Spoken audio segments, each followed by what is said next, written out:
Tamo junto. Tá aqui, ó. Alô, som? Tá certinho. E aí, primos? Deixa eu pegar aqui. Já dá para colocar o primeiro slide. Quero agradecer ao Andy pela oportunidade. Estou muito feliz de fazer parte dessa história. E hoje eu preparei para vocês, eu quero trazer as 6 lições que eu aprendi ao longo dos 6 anos trabalhando com design e que já me fizeram faturar mais de R$1 milhão. E sem contar os infoprodutos, porque a gente ouve muito no mercado aí que é muito fácil vender e falar que vendeu. Isso aqui foi com projeto, com marca, com identidade visual. E dessas 6 lições, a 6ª, a última, é a mais importante. Então, eu sei que vocês devem estar com fome, mas presta atenção que vai valer a pena. E essa palestra não é sobre mim, sobre os meus feitos, sobre meus ganhos. Ela é muito mais sobre vocês, sobre cada um que está aqui. E existem 3 tipos de design. Aquele que sabe o que quer, sabe o que tem que fazer, vai lá e faz. Aquele que sabe o que quer, sabe o que tem que fazer, mas procrastina. E aquele que mal sabe o que quer e o que tem que fazer. E eu não sei qual você se identifica hoje, mas eu quero que todo mundo saia daqui sabendo o que quer e, principalmente, o que tem que ser feito. E a primeira lição é que você nunca vai estar pronto. Essa é a minha primeira palestra. Assim como eu já fiz a minha primeira live, o meu primeiro stories, meu primeiro projeto. E para tudo que eu tive que quebrar a barreira de fazer algo novo, eu tenho 2 coisas que eu trago comigo. A primeira delas, a regra do controle. Tudo que você for fazer e estiver procrastinando para fazer, você vai se perguntar, o que está no teu controle? Estava no meu controle fazer os slides, ensaiar, rever, mas não estava no meu controle como eu vou falar, o que vocês vão achar de mim. E quando a gente tira esse peso do que não está no nosso controle, as coisas conseguem ser mais executáveis. E depois disso, eu faço 2 coisas. Eu pergunto, o que foi muito bom do que eu fiz? E o que eu posso melhorar ainda mais do que foi bom? Então, seja um conteúdo que você faz, seja a forma como que você lida com os projetos, com os clientes, até mesmo as barreiras emocionais. Para tudo, eu faço isso. Eu uso essa regra e pergunto como eu posso melhorar depois. Até hoje, eu também não sei todas as ferramentas do Illustrator. Eu trabalho aí mais de 6 anos na área, mexo todos os dias e eu não sei tudo. Agora, imagina se eu fosse esperar saber tudo para começar. E, inclusive, esse projeto recente, eu nunca tinha feito essas colagens de estampa. Eu peguei, unifiquei as coisas, os meus conhecimentos e apliquei para desenvolver algo novo. Ou seja, a gente nunca vai saber, de fato, foi igual o Will estava falando, eu não sou expert em manipulação, mas eu sei que, com as informações que eu tenho, com o que eu sei e com o que alguém sabe, eu posso aprender algo novo. E eu fui lá e fiz. E isso também não foi motivo de eu não realizar mais de 1000 projetos ao longo desses anos, mesmo não sabendo tudo sobre a ferramenta. E, nesse tempo, eu entendi que a criatividade ela não é um dom, ela é prática e técnica, e eu posso provar. Esse aqui é meu primeiro desenho. Na faculdade de arquitetura tem uma matéria lá que você tem que fazer 2 desenhos de observação por dia. E eu nunca soube desenhar. Eu entrei na faculdade e meus amigos lá faziam desenhos realistas. Esse foi meu primeiro desenho. Fiz esse chinelo que, com certeza, a Havaianas não me contrataria. Um pé de cada tamanho. E tanto que meu amigo tirou essa foto e falou, amigo, um dia você vai lembrar disso aqui. E hoje eu estou trazendo isso.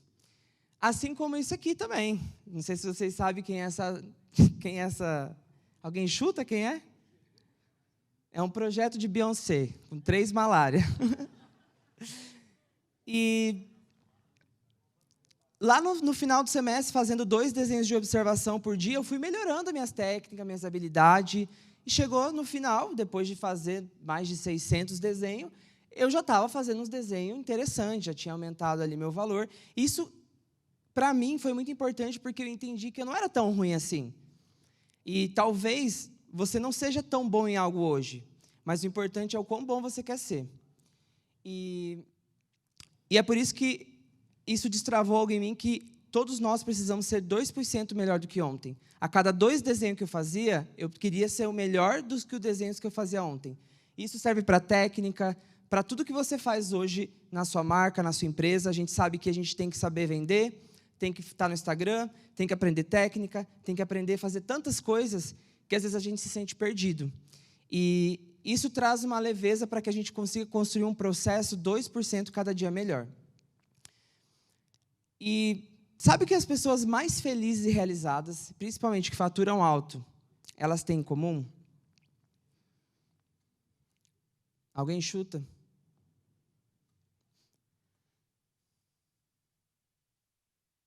Elas permitem ser vulneráveis. Porque quando você é vulnerável, você está exposto a errar. Você está exposto a ser imperfeito, ao julgamento. E ninguém aqui quer ser julgado. Ninguém gosta de, às vezes, estar num palco, as pessoas te olhando e pensando coisas de ti. Mas não tem como você começar e melhorar algo se você não começou. Não tem como eu ser um mestre de oratória se eu nunca estiver presente aqui na minha primeira palestra. E sabe aquela música que você gosta, da banda, sua banda favorita? Ela também, ela só existe porque em algum determinado momento a banda, o cantor colocou no mundo mesmo com frio na barriga. Aquele livro que você lê, ele também, ele só existe porque em algum determinado momento a produtora aprovou, mesmo que a autora soubesse de alguns errinhos. Porque tudo que existe e te inspira hoje só foi possível porque em algum momento alguém se colocou numa situação totalmente vulnerável e deu um ponto inicial para aquilo existir, e não um ponto final. Assim como eu também. Há 2 anos atrás, eu também gravei o Método Pedro Primão, meu curso que hoje tem mais de 3.000 alunos, tem os primos aqui. E eu levantei as coisas do meu quarto, gravei nas condições que eu tinha, com o celular. E, naquele momento, eu achei que ninguém ia comprar, que eu estava falando abobrinha, que eu não ia ajudar ninguém. Mas eu fui vulnerável e acreditei em mim. Mas isso não teria acontecido se eu não tivesse sido vulnerável. E quando você é vulnerável, você adquire uma habilidade que te faz vender mais, que é a autoconfiança. Que a autoconfiança, ela vende. Quando você tem culhão para falar do teu trabalho, quando você sabe o seu valor, você automaticamente vai vender mais, porque as pessoas confiam mais em você. Pelo contrário, quando você tem vergonha até de existir, não fala teu preço, não faz um stories, passa totalmente uma insegurança. E como que as pessoas vão comprar de ti? E aí talvez você deve estar se perguntando, tá, Pedro, mas eu não nasci com isso. E eu tenho uma boa notícia, a autoconfiança ela não é uma habilidade. Você não nasce com ela, você adquire, você aplica. Porque a autoconfiança nada mais é que autocompromisso. São as pequenas microações que a gente tem que fazer todo dia no nosso trabalho, na nossa empresa, e principalmente quebrando o que está na zona de conforto, que faz você, de pouquinho em pouquinho, ir construindo uma confiança dentro de ti. Porque para você ser excelente em algo, primeiro você vai ter que ser bom. Para você ser bom, você também vai ter que ser ruim. E até para ser ruim, você precisa ter começado. E foi assim que eu comecei. Esse foi meu primeiro stories para divulgar meu trabalho lá em 2018. Eu acho que aperta aqui. Não. Ixi, buguei. Como que volta?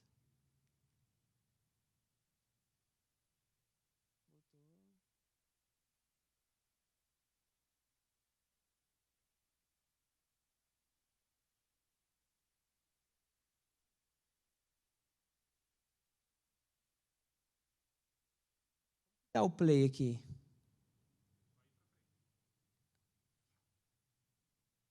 Aí tem áudio.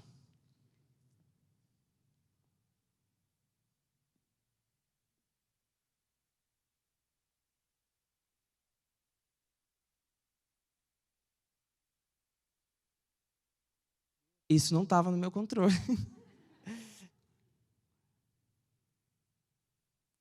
Ó, eu apertei para frente, mas... Bom dia, pessoal. Puder aumentar um pouquinho. Hoje eu resolvi aparecer por aqui.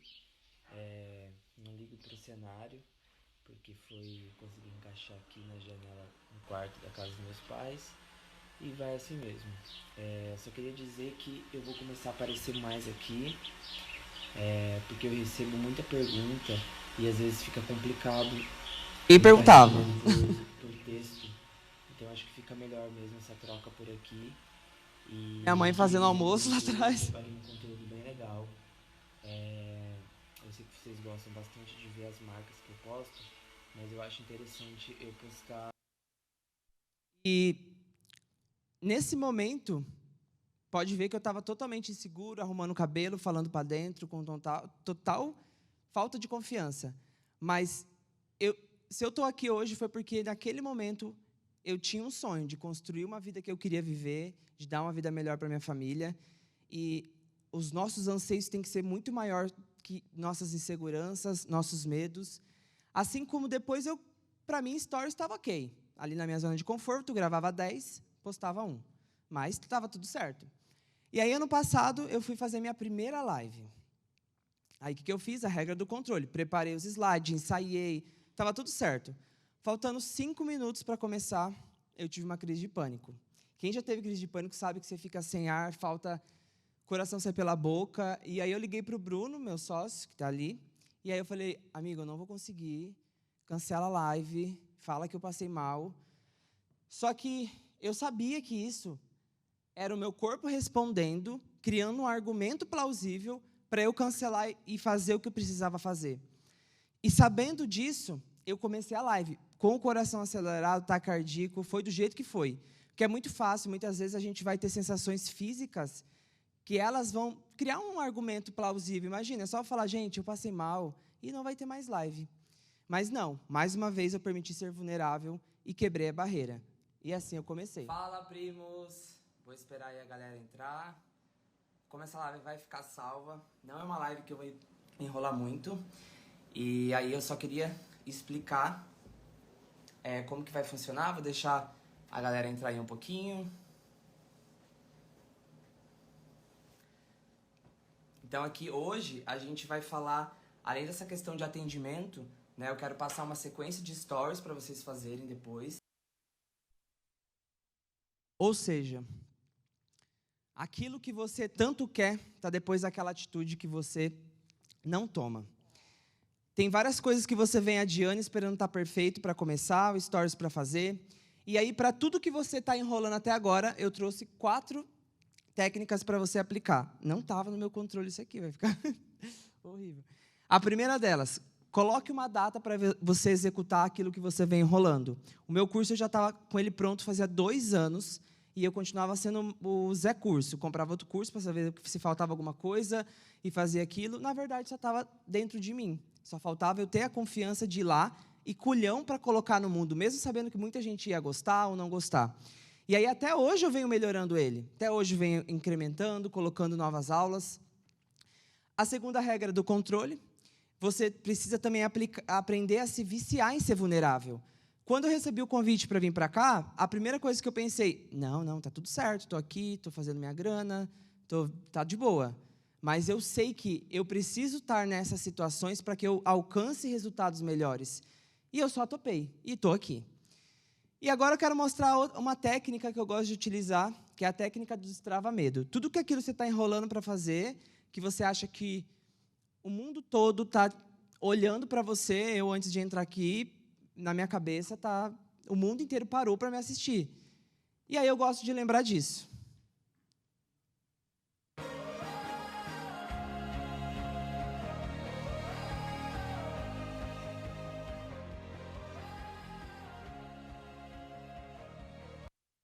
Ou seja, você nem é tão importante assim quanto você pensa, e as coisas nunca vai estar 100% pronta.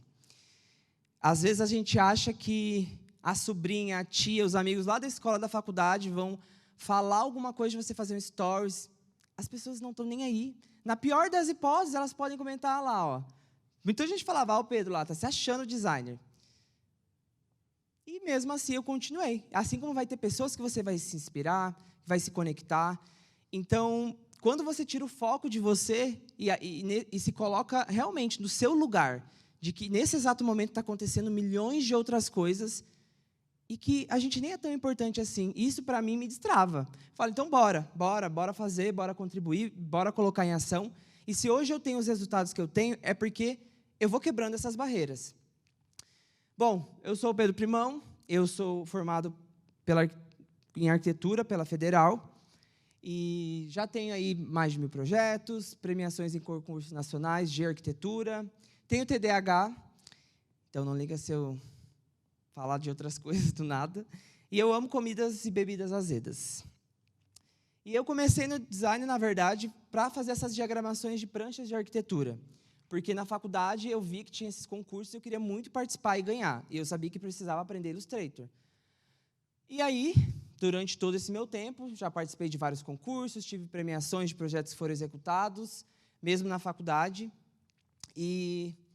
Mas para eu chegar naqueles resultados, esse aqui foi meu primeiro mockup. Eu não sabia nem o que era mockup. Quando eu cheguei para apresentar o meu trabalho, você tinha que fazer um rótulo. E eu estava me achando, né, porque eu distorci, fiz tudo que eu aprendi no YouTube. E aí todo mundo, não, mas era só você abrir a imagem e colocar aquele adequado. Eu falei, ah, tá. E esse foi o meu primeiro mockup. Nesse tempo também eu já atendi grandes marcas internacionais, nacionais, marcas pessoais. Mas para eu também chegar nesses resultados, esses aqui foram meus primeiros logos. Hoje, graças a Deus e a todas as situações que eu tive que quebrar para conquistar as coisas que eu tenho, eu moro na praia. Eu nasci no interior do Mato Grosso, numa cidade pequena, até os meus 18 anos, mas eu sempre tive vontade de morar na praia. E isso eu devo ao design. Hoje eu moro na praia, hoje eu posso pedir um iFood sem olhar o preço, porque, para mim, eu sempre fui um cara muito simples no sentido de coisas que me satisfazem, mas eu sou muito ambicioso. Eu quero conquistar porque eu gosto de fazer o bem para as pessoas que estão comigo. E para mim também, logicamente, porque eu também mereço. E se eu vivo isso hoje, foi porque eu também, no processo, tive que trabalhar com as piores ferramentas, atender clientes enquanto almoçava, não ter uma casa tão agradável assim. E aí a gente entra na segunda lição, que quem faz de tudo não é lembrado por nada. No começo era assim, Pedro, faz, porque eu comecei a fazer aquelas pranchas ali, e aí meus amigos começaram a ver, faz isso, faz aquilo. Faço. Porque eu realmente comecei no design, não foi por talento, foi necessidade. Eu estava na faculdade, meu pai e minha mãe falaram que eu ia ter que voltar para casa, porque eles não tinham como me sustentar. E naquele momento eu pensei, o que eu posso fazer para ganhar dinheiro e continuar aqui fazendo faculdade? A arquitetura não tinha como, porque não tinha como eu vender projetos antes de formar. Eu falei, design, vou começar a fazer o que eu puder fazer. E aí, conciliando a faculdade integral de arquitetura, eu comecei a fazer. Esse foi o meu primeiro trabalho, assim, eu cobrei R$25 para fazer essa ilustração, sem saber nada. O menino falou assim, você sabe fazer, eu tenho que dar um presente para um amigo meu. Sei, fui lá e fiz. Levei, acho que 3 dias. Depois eu fazia convite de aniversário, e no meio tempo fazia flyer, fazia tudo, fazia de tudo. E no meio de tudo isso, essas logos também meio louca, free pick na veia, e eu nem sabia o que estava fazendo, eu queria ganhar grana. Eu mal entendia, talvez, de design. E aí, pouquinho a pouquinho, eu fui estudando, fui vendo coisa na internet, fui comprando curso, conciliando com a faculdade. E aí chegou um determinado momento que eu precisei pensar em algo que eu tivesse uma monetização maior em menos tempo. E aí eu fazia muito post e logo. Falei, cara, na logo eu consigo cobrar mais caro, R$125. O post eu faço ali, ele tem uma vida útil, o cliente vai e vem, e o preço máximo que eu consegui cobrar até depois de um tempo foi R$200 por criativo.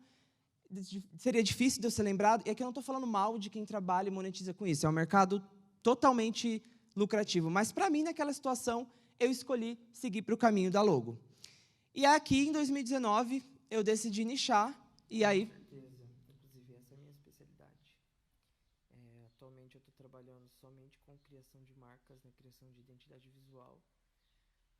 Não estou mais fazendo mídias, esses outros tipos de serviço. Principalmente porque eu acredito muito que se a gente quer ser bom, a gente precisa nichar, a gente precisa se especializar, a gente precisa focar. E eu conquistei a minha liberdade financeira cobrando R$2.600 por projeto.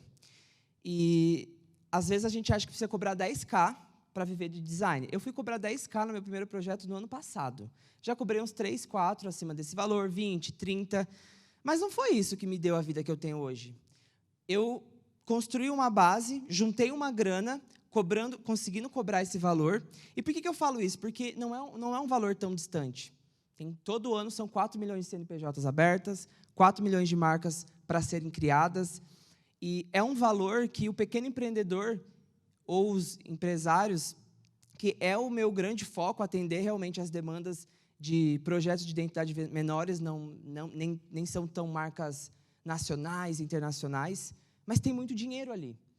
E, logicamente, eu fui aumentando ao longo do tempo, mas a base do valor, por 2.600, foi onde eu fiz meu pé de meia. E, no fim das contas, a identidade visual me escolheu, mas eu tentei de tudo. E aí, talvez, você não sabe para qual caminho você vai seguir, no que você é bom. Hoje você pode fazer post, flyer, identidade visual, e está tudo bem, que eu também fiz. Mas a identidade visual me escolheu no meio desse caminho, porque, no fim das contas, eu criei uma metodologia para eu saber, de fato, o que eu queria seguir e focar naquilo, que eu chamo de DMT, que tem relação com demanda, ser monetizável, tesão e ser escalável. Então, o que nada mais é? Você vai listar ali coisas que você faz hoje e vende, monetiza ou pode monetizar. Ali é ilustrativo, né? Mas, por exemplo, na época, social media, design de post, landing page, identidade visual, arquitetura. A arquitetura não tinha demanda, não era formado. Identidade visual, eu estava fazendo. Era monetizável, me dava tesão e era escalável. Então, não que um ou outro ali não seja escalável. Isso aqui é para cada um, mas isso me deu um norte de saber o que eu ia de fato seguir. E eu acho interessante vocês talvez usarem. E no meio desse caminho, quando você decide o que você quer fazer, se torna um especialista, ganha dinheiro, às vezes você vai entrar na zona do tédio, que é a zona do conforto. E isso é muito perigoso. Porque você está lá na tua casa, faz seu trabalho, está tudo certo. Isso não te coloca em desafio. E a gente sempre precisa estar no pico de performance, que é esse meio termo. Nem tanta pressão, mas também nem tanta zona de conforto. Eu estar aqui hoje é estar nesse equilíbrio. Porque para mim estava tudo bem. Não, eu vou continuar fazendo o meu. Mas eu sei que para os resultados que eu quero alcançar, e até mesmo como motivação de vida, é importante que a gente aceite esses desafios que a gente muitas vezes fica evitando por estar na zona de conforto. Porque quando você precisa de grana, você faz. Quando você tem sonhos e realmente quer realizar, você faz. E aí, é só para vocês entenderem e sempre estar equilibrando isso. A terceira lição é que você precisa também criar o seu certo. Geralmente, começa no design assim. Você começa no design, você vê o que os outros designers estão fazendo, vai lá e faz igual ou parecido. É normal, eu também fazia isso, tipo, a gente não tem tanta referência. Hoje em dia é mais, né? Mas a gente não sabe que caminho seguir. E ao longo do tempo eu falei, cara, eu não estou gostando de fazer o que todo mundo está fazendo, não. Eu até hoje não atendo por e-mail. Eu sempre achei muito chato, muito formal. Eu estruturei, inclusive, a minha metodologia baseada no WhatsApp, sem ser robô, onde eu consigo ter humanização, aproximação. E eu atendo pelo WhatsApp até hoje. Isso também não é motivo de eu não ganhar dinheiro, não fechar projetos de alto valor. Até hoje, eu não faço reuniões. Logicamente, uma ou outra vez eu faço reuniões com os clientes, mas é muito raro, porque ao longo do processo eu me sentia muito ansioso com reunião. Se eu tinha uma reunião amanhã, eu não ia dormir hoje. E talvez você se sinta assim também. E aí você faz reunião porque o mercado fala que você tem que ir lá estar fazendo reunião, enchendo o burburinho lá do cliente. E por isso, o que eu fiz? Para o cliente participar do processo, da metodologia, eu criei uma metodologia onde ele consegue participar de todas as etapas, sem precisar fazer reuniões. Eu também não faço mood board, brand board, não sei como você chama, porque eu prefiro focar nas etapas que, para mim, são importantes no meu processo de criação. Eu não tenho site nem Behance. Behance eu tenho com 3 projetos, mas está lá jogado. E não tenho site também. Porque o meu foco sempre foi onde eu vendi, no Instagram. E aí você deve estar se perguntando, Pedro, mas está errado, então eu faço reunião. Não, foi o que eu falei. Você tem que fazer o que dá certo, o que para você faz sentido, dentro do que as pessoas que te inspiram e você pode aprender algo com elas, mas, além disso, você tem essa validação pessoal. Você pega o que estão fazendo, o que eu estou falando, fulano está falando, ciclano está falando, e adapta para aquilo que faz sentido para você, para criar a sua própria metodologia. Porque vai fazer muito mais sentido, até no teu dia a dia, você está fazendo o que você faz, fazendo sentido para você. E, indo para a quarta lição, você precisa também se viciar em resolver problemas. A gente tem muito... Acontece, né, até hoje, casos de reprovações, ou críticas, ou tudo que a gente fica escondendo lá na nossa caixinha para ninguém ver. E aí, quando o cliente reprova, ou isso atinge nosso ego, a gente fica chateado, a gente não resolve o que o cliente está esperando. E design não é sobre ego, sobre aquilo que é bonito para você e faz sentido. O design ele tem que ser estratégico, ele tem que ser para o cliente. Ele soluciona problemas. E aí, eu acho que, assim, reprovação, ela acontece, mas, na maioria das vezes, pode ser a falta de clareza. E aí, aqui eu trouxe alguns tópicos para vocês levarem em consideração quando houver reprovação. O primeiro deles é estabelecer limites, ou seja, vai ter alteração ou não? Acredito que isso já deve estar amarrado em contrato, mas eu confesso que, às vezes, está lá no contrato que não tem alteração, eu não vou deixar meu cliente na mão. Mas eu falo para ele, ó, tudo bem, eu fiz de acordo com o que você me passou, mas, a partir de agora, a gente tem 2 alterações. Eu peço para ele retornos de informações específicas. Ó, me manda imagens do que você gosta, manda áudio, manda se precisa eu faço uma reunião. E nessas etapas eu não entrego a apresentação toda de novo, perdo todo o tempo. Eu mando por etapa. Ó, esse aqui é o logo, tá certo? Podemos continuar? Tá certo? Ó, esse aqui é as estampas, esse aqui. Porque a gente tem que ser direto, prático, para resolver o problema. Tendo tudo ali aprovado, aí você faz a apresentação para o Behance, para o Feed, para onde você quiser. E nem sempre também vai ser sobre você. A gente tem muitos clientes narcisistas que a gente vai encontrar ao longo do nosso tempo, que eles vão sentir prazer na nossa dor, que eles vão querer tirar a gente para nada. E você precisa entender que tipo de cliente é esse quando ele chega para você e já saber como se portar. E uma forma também de evitar reprovações é colocar os clientes no processo. Porque muitas vezes a gente faz o que a gente gosta para postar. E projeto, nem todo portfólio é para ser postado. Nem todo portfólio a gente precisa mostrar. Até hoje eu faço projetos que eu não gosto, mas o cliente sai feliz. E bloqueio criativo ele vai ser falta também de repertório visual. E repertório visual você vai conquistar com o tempo. Repertório visual é você olhar para alguma coisa e lembrar de outra. Então, não tem como você adquirir isso sem você estar atento a todo momento às coisas que existem na natureza, no mundo, no design. Você não precisa fazer uma coruja para ter uma coruja. Você não precisa fazer uma onça para ter uma onça. Você não precisa ter uma formiga para representar uma formiga. Um sorriso para representar um sorriso. Um coração para representar um coração. Uma pessoa meditando para representar ela meditando. E aqui eu trouxe 9 perguntas que eu faço no meu briefing. Além de 30, eu trouxe 9. Para vocês terem, que me dão muita clareza no processo. A primeira delas, quem participa da aprovação participa do processo. Porque quem não entende processo não tem que dar pitaco. Eu pergunto como o cliente chegou até mim, porque ele me escolheu, porque aí eu uso isso como estratégia para eu vender mais. Eu pergunto se o cliente quer um símbolo. Porque às vezes a gente vai lá, tem o nome da marca, vai lá e cria uma borboleta. Ele está esperando uma onça. Pergunta. Tenha clareza do processo. Chama no direct, chama no WhatsApp. Eu pergunto também uma música para eu entrar no universo visual da marca, conseguir sentir todos os aspectos sensoriais.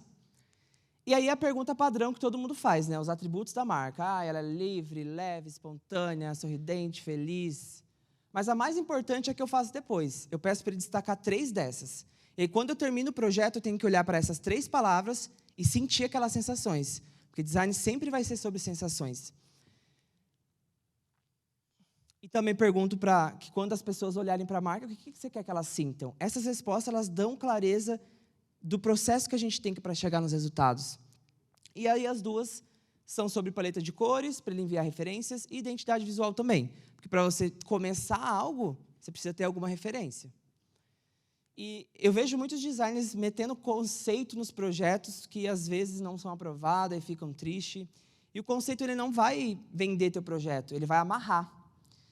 Aqui, nesse projeto da Tal de arquitetura, eu peguei ali o A, rotacionei, e aí espelhei como se fosse um cone de luz, representando a visão deles na arquitetura e tal, e está ótimo. Mas não funcionaria o conceito se o resultado visual não é interessante que resolva a estratégia do projeto.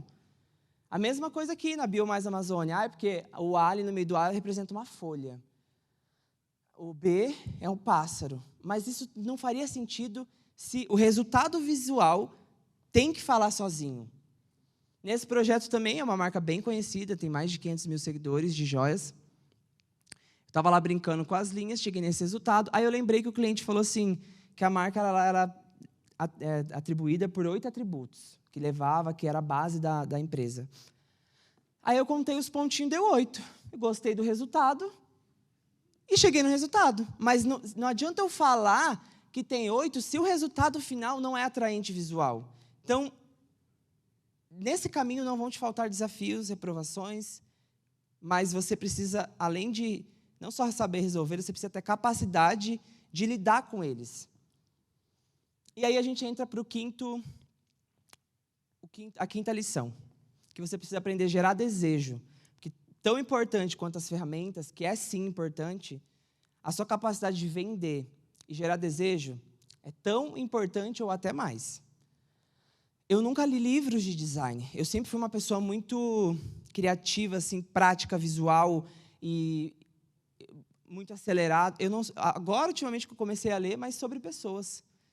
Porque, no fim das contas, a gente está vendendo para as pessoas. E a ferramenta que hoje gera mais desejo é o Instagram. 50% dos clientes vêm do Instagram, 49% de indicação, que veio do Instagram, e 1% cai de paraquedas. E eu vejo que a maioria dos stories dos designers é assim. É o cafezinho com o computador, aí o checklist do dia, portfólio e agenda aberta. E não que, não faça, até eu faço. Mas percebe como isso é frio e você se torna só mais um no meio de tantos? Você entra no Instagram dos designers, é só isso. É tipo um portfólio bonito, com os stories ali, 1, 2. E o que realmente o cliente compra é tuas histórias, tua narrativa, tua forma de contar o que você está aprendendo, o teu processo de criação, como você chegou no resultado, a tua forma de olhar o mundo, o que acontece que para você é tão banal, tão nada a ver, mas as pessoas elas vão se identificar com isso, e isso vende. A sua história, a sua forma de pensar, o seu jeitinho, o seu universo visual, ele vai vender. É isso que as pessoas contratam. Não só o projeto, é quem faz. E aí você precisa dessas duas habilidades. Capacidade de expressar suas ideias do teu jeito, que é a famosa autenticidade. Eu não gosto de falar autenticidade porque fica um termo muito amplo. Eu digo assim, se fosse para qualquer pessoa dar essa mesma palestra, ela seria totalmente diferente. Então faz isso do teu jeito. Stories que você faz, o projeto que você posta. Eu vejo que, vou postar um projeto no feed. É igual de todo mundo. É não sei o quê, daí passa por... Tenta inovar, ver alguma coisa que você consegue se diferenciar, fazer diferente. Como que você quer contar as histórias? Quer primeiro... Não sei. Aí você precisa parar para pensar. E a segunda delas é também ser alguém confiável e carismático, porque a confiança vende. E o carisma também. Pedro, como que eu faço para se tornar alguém carismático? Você precisa ter amabilidade e competência. Uma pessoa que ela é muito amável demais, as pessoas não confiam. Ela é muito fofinha, muito querida. Assim como alguém só competente, técnico, frio demais, as pessoas se sentem distantes.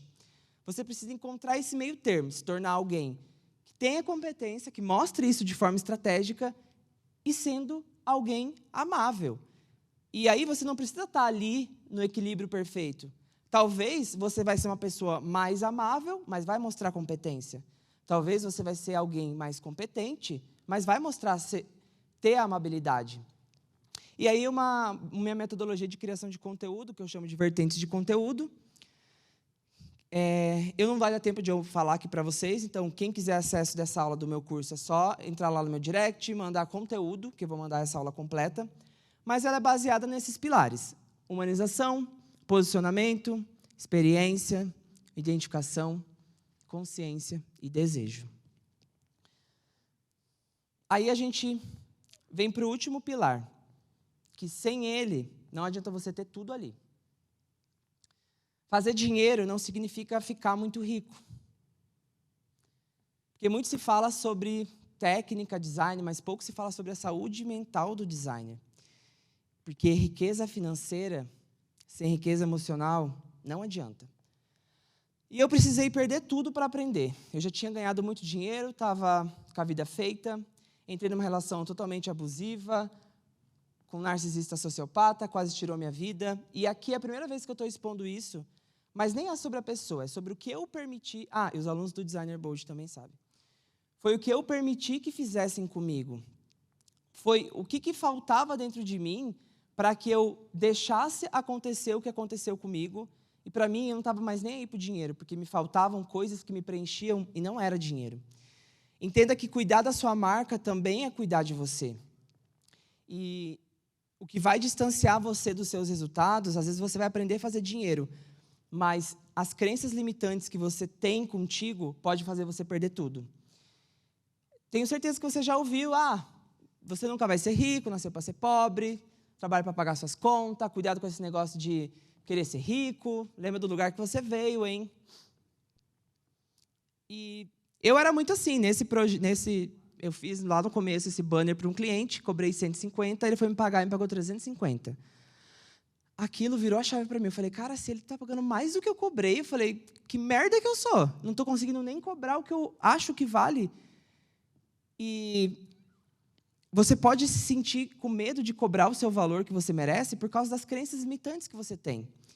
Ou você pode fazer o que eu fiz. Vai aprender a ganhar dinheiro, mas vai se sabotar no meio do caminho gastando tudo. Seja com comida, viagens, relacionamentos, pessoas. Não importa. Mas você vai arrumar uma justificativa para gastar, porque é muita a questão do nosso merecimento.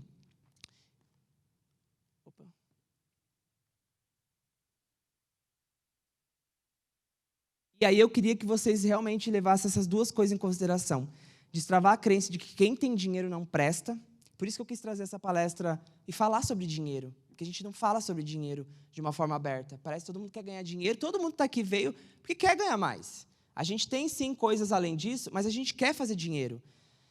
Então, desfaça a crença de que quem não tem dinheiro, que rico não presta. Porque eu conheço pessoas milionárias ricas que fazem muito pelas pessoas, e eu vou ser uma delas. E também o merecimento de que você merece uma vida boa, que você merece alcançar e viver coisas que você vê que outras pessoas vivem. E muitas vezes a gente vai se sabotar por não querer receber mais que nossos pais. É inconsciente, às vezes a gente não sabe. Mas para a gente se sentir amado e acolhido por eles para sempre, você não vai querer ganhar mais que eles. E nesse tempo eu entendi que 3 coisas que vão reger seus resultados. Seus pensamentos, eles vão te gerar sentimentos. Esses sentimentos vão gerar as ações.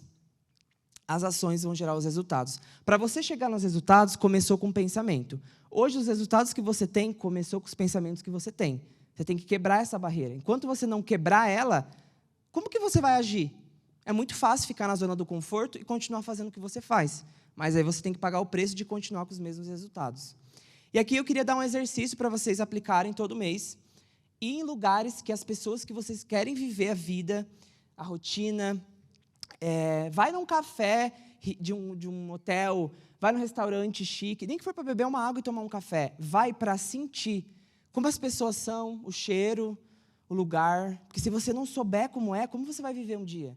Quando você se coloca nessa experiência, parece maluco, mas as coisas começam a mudar.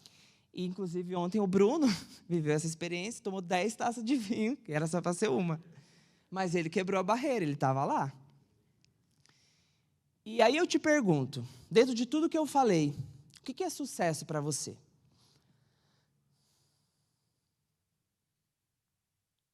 Porque sucesso para mim está enquanto eu estou fazendo o projeto, e não só quando ele está aprovado. A gente quer muito, aprovação de primeira, projeto aprovado. Mas, porra, o processo todo de fazer aquilo tem que ser legal. Eu estar lá fazendo o projeto, estudando a marca, fazendo isso, aquilo, tem que ser prazeroso, porque é nosso tempo. E, cara, a gente trabalha pra caralho. Imagina se a gente usar desse tempo esperando uma aprovação. Não.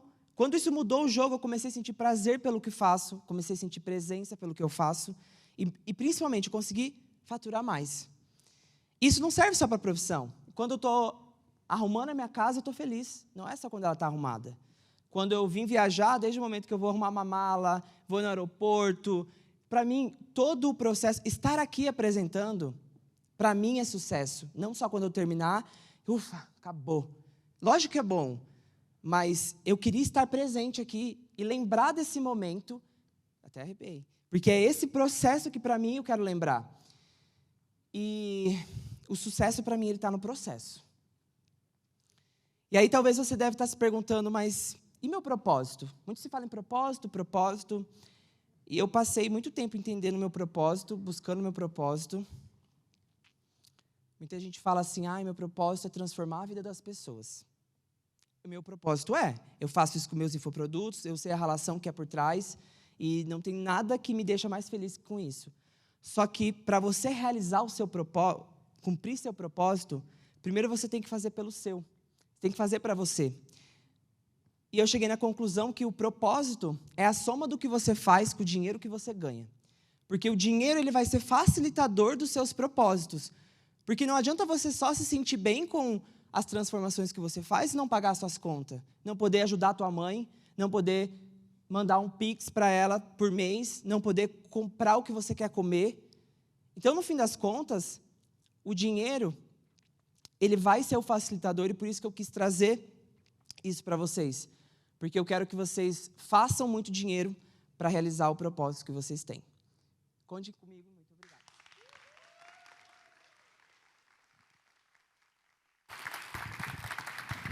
Bom demais. Vamos abrir mais 2 perguntinhas?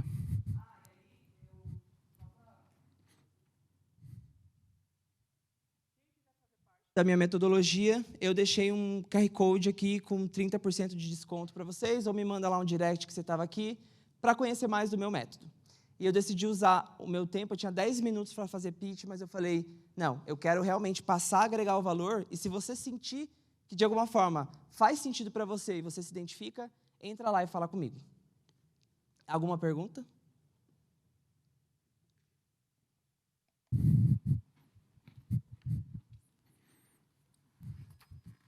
Oi.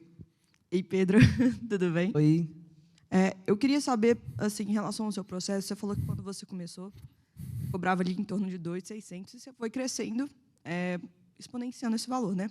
Eu queria entender, assim, na sua visão, como que foi esse crescimento, sabe? Eu acho que todo mundo aqui passa por isso, né? Começa pequenininho, cobrando pouco, e aos poucos vai aumentando.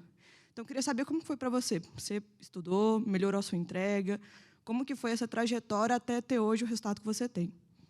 Então, o projeto que eu cobrei 2.600 é o mesmo que eu cobrei 30 mil. A entrega sempre foi a mesma.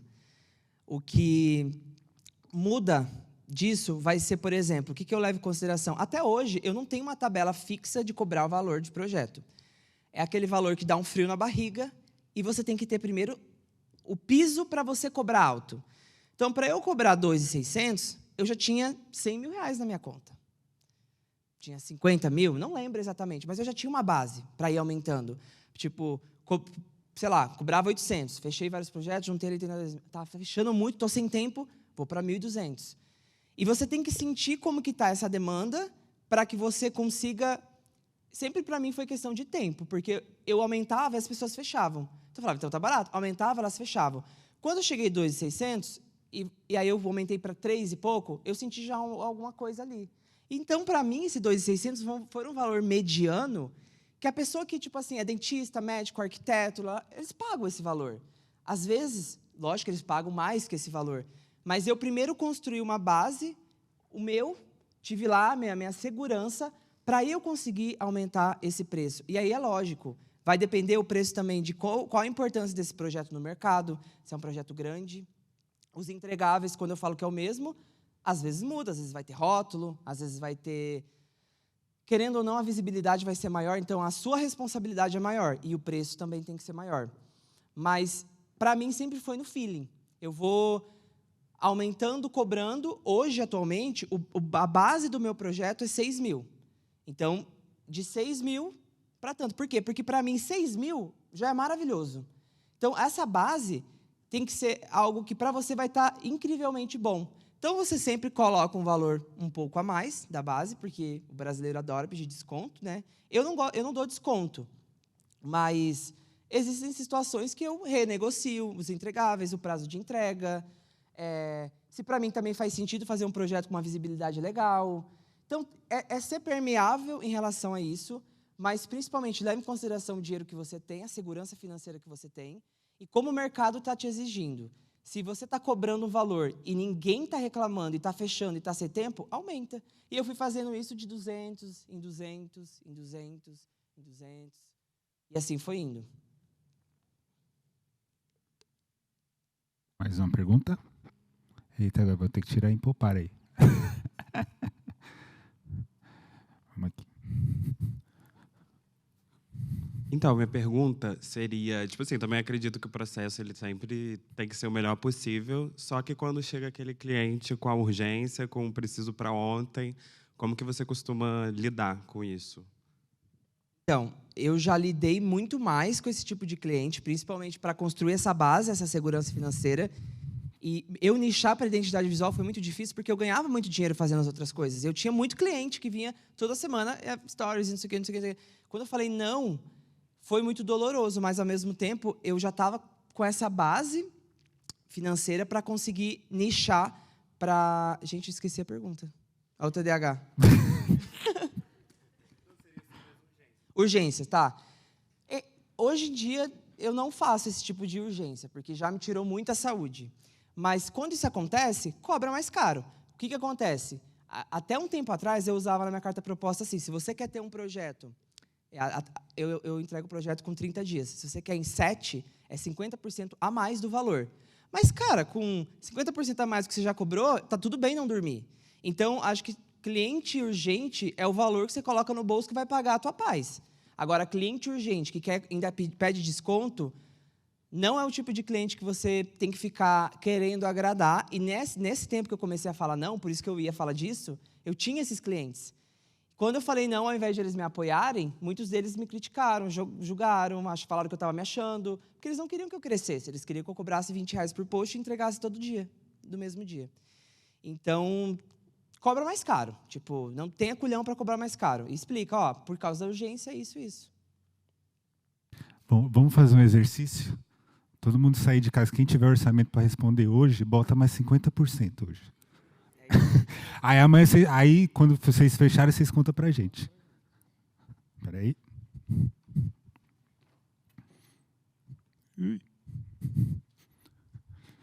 Então é isso. Queria agradecer muito, Primão. Gostaram, gente? Bom, né?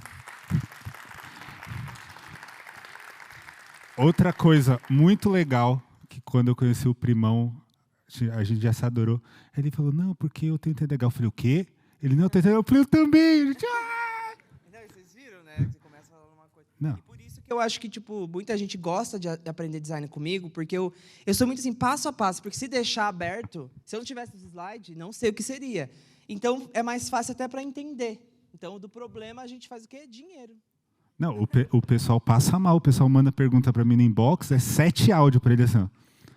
Mas é isso. Inclusive, é legal até falar, amanhã, uma das palestrantes vai ser uma psiquiatra, que eu vou trazer ela para poder falar um pouco sobre saúde mental, porque eu vou falar também amanhã na minha palestra também.